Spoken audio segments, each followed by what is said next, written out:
Billy Ballasor donates $5. Thank you, Billy Ballasor. Thank you, Billy. They say, Tam Bon, I hope you're having a wonderful eve.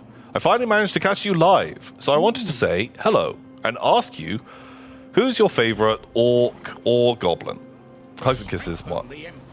I do like a Skarsnik. Skarsnik is, he's a real good choice. He's a schemer. He's a schemer. You want schemes? He's got schemes. He does have schemes. I think Skarsnik is maybe one of my go-tos, not just even as an orc or goblin. He's just one of my favorites. Just favorite boys. Just. How did he go down in the end times? Did he go out like a chump? Or did he do a good, cool thing? I don't know if he has a proper death, but he becomes like a deity in Age of Sigmar. Oh, right. What is this kind of schemy goblin god? So citation needed. Okay. The Grimgor becomes like the moon, or like a comet or something, and then there's like a smaller comet that goes around it, which is apparently like the soul of like the sneakiest goblin from the old world. Oh. Which is meant to be Skarsnik. And so Grimgor and Skarsnik are in spirit in Age of Sigmar. Okay, guiding the Orcsies and the goblins. Man, they really messed up night goblins in Age of Sigmar, didn't they? I remember I was quite excited when they re-released them and they made all the cool new squig models. And they got their own book. But then their just lore made no sense at all. Yeah, I don't really like the lore. You don't think that's real lore? Look it up. Look it up.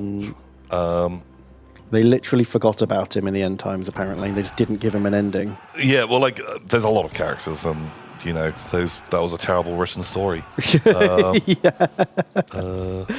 Seemingly written by people who didn't like or care about Warhammer. I'm pretty sure I read that somewhere. But then again, maybe I'm just making stuff up to sound cool. Maybe. That's your move. Tom, always desperate to sound cool.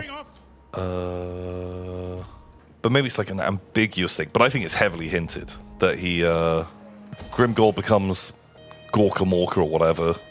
And then there's that little planet. And that's what the Skarsnik. I don't know. You look it up. You prove it. I won't. It's not my job to prove it. Giuseppe. Thank you, Giuseppe, for donating. Thank you.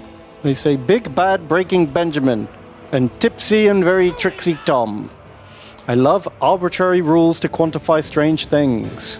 Like, what does 1 damage in Warhammer mean? And in terms of the Ron Weasley scale, how many Rons does it take to kill one other Ron? That's 1. Yeah. 1 damage in Warhammer is enough damage to kill a person. Yeah. Right? Yeah. It's like in... Yeah, it's like a mortal wound. But not a mortal wound. So, yeah, I think that's fairly decent definition. Yeah, fairly robust. Apparently every creature that's ever existed has only ever had 1 hit point. Because a hit point is defined as the amount of damage required to like sink a certain kind of like naval vessel. Oh, I think I've heard that somewhere. And even an elephant only got 1 hit point. Yeah. It takes, not many 60-pound cannons to blow one up or whatever. Oh yeah, there we go. A 40mm shell from a ship's cannon is a naval hit point. Yeah, fuck. Big dreadnoughts could take multiple hits, but little boats not.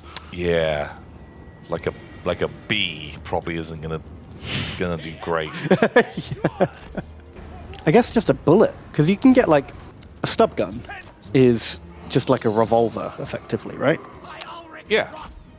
And they're damage 1. So is a bullet, like a 9mm bullet, is effectively a damage 1 attack. But like a heavy stubber is a damage 1 attack. Yeah, but it gets 3 shots. It's firing more than 3 bullets though, isn't it? Dom's Nut says, I don't want to find out if I have 1 hit point or not. Yeah. Yeah, it's a risky one. Yeah. You might have 2, but I wouldn't take the chance. How many runs does it take to kill another Ron? 1. I don't know if it does. I don't know if 1 Ron can kill a Ron. I think they're stalemate. I think they fight each other to a standstill and no Rons die in a Ron v. Ron battle. 2 Rons to kill a Ron. 2 Ron, yeah.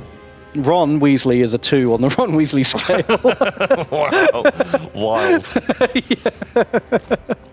But yeah, I kind of like that. You know, in the same way that a horse has more than 1 horsepower. Yeah. Which I fucking hate. It is hilarious. Yeah. Like a horse has like 1.8 horsepower or something stupid. I can't remember it exactly. Twisted Tide. Donates $3. Thank you, Twisted Tide. Thank you. I say, Tom and Ben. Yeah? Tom and Ben. Yeah? I've crawled out of the Gobbo pile to ask a question. Yeah? About an army I won't actually mate. Mate. Mate, don't mate with your army. If I were to make an industrial worker style army in 40k of human rebels who are uncorrupted, what codex should I use? Guard or Genius Cults?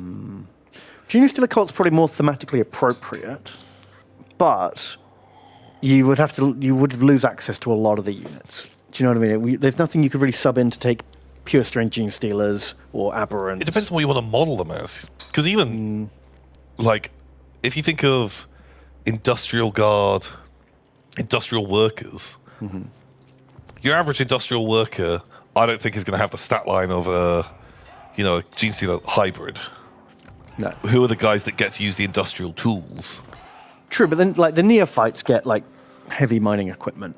But that's basically, it's just a fucking las cannon. Yeah, it's just a short range las cannon. Yeah.